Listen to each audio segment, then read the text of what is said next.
Okay, that's a little simpler. I've gotten rid of these probabilities.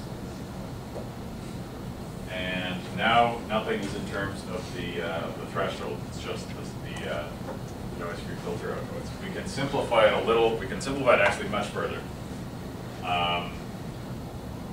by noticing that these sums overlap. So I mean, if I have, let's say, j equals 1, then that's S0 minus S1 plus S1 minus S2.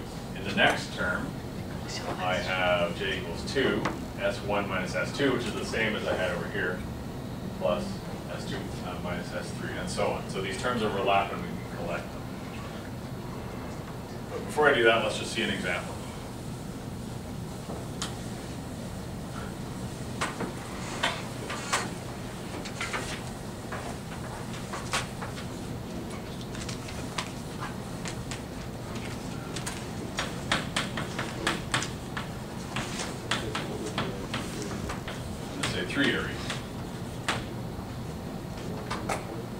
So in 3-ary, let's just skip ahead to, we already know how to calculate variance if we need to, we already know how to deal with filters if we need to.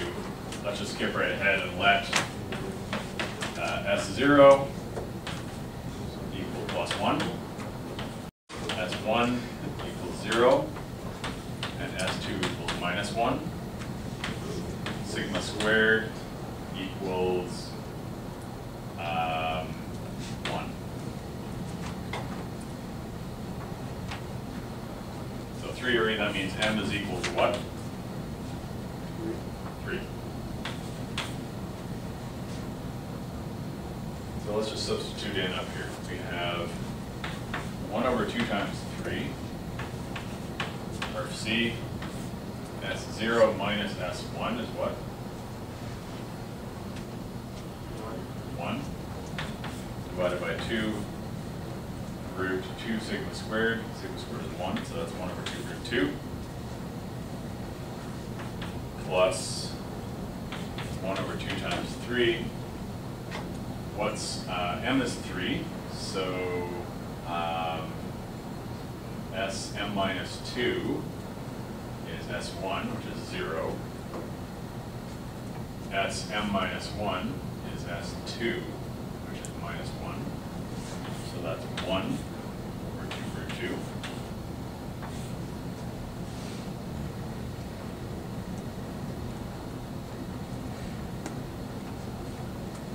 Plus the sum from j equals 1 to m minus 2. What's m minus 2? 1. So there's only one term in this sum, which is where j equals 1, and that's 1 over 2 times 3, or C, Sj minus 1, that is S0, minus Sj, which is S1, which is 0. So that's 1 over 2 root 2, plus 1 over 2 times 3, 1 over 2 root 2. So what we end up with is 4. There's 4 terms, all identical. 4 over 2 times 3, which is 6. Curve C, 1 over 2 root 2, which is equal to 2/3. Curve C, 1 over 2 root 2. Okay. This example is instructive, so take a look at what's going on. The signal points look like this. It's S0, S1, S2. They are all equally spaced. So there's a spacing of 1 between each of those points.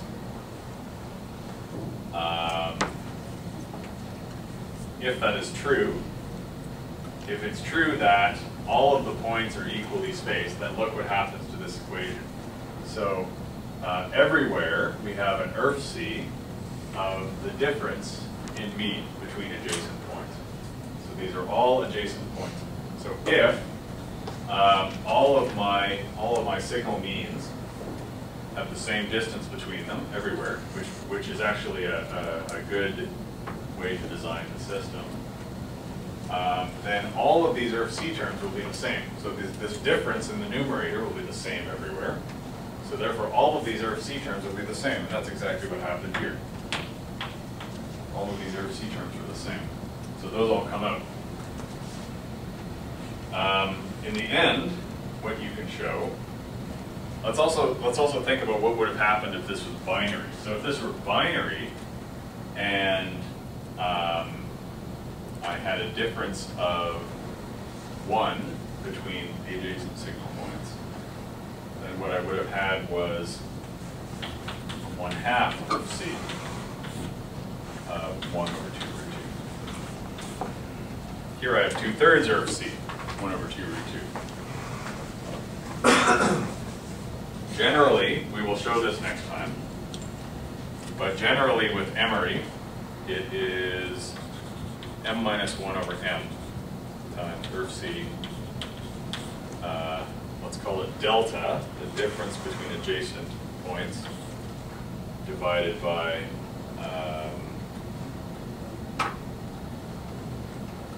2 root 2 sigma squared. I think that's right. I'll show it next time, but it's of this form. The leading term, this is the important part, the leading term is m minus 1. I've only got a couple minutes left. I just want to make one comment. I'll expand on this next time. But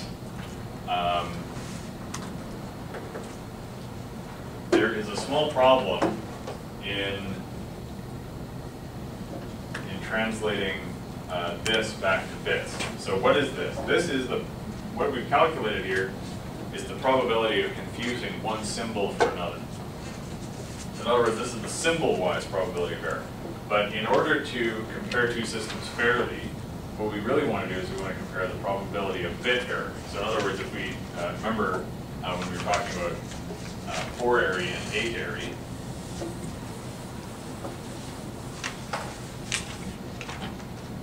so for instance, 4-ary, what we did was we mapped 0, 0 to 0, 0, 1 to 1, 1, 0 to 2, and 1, 1 to 3.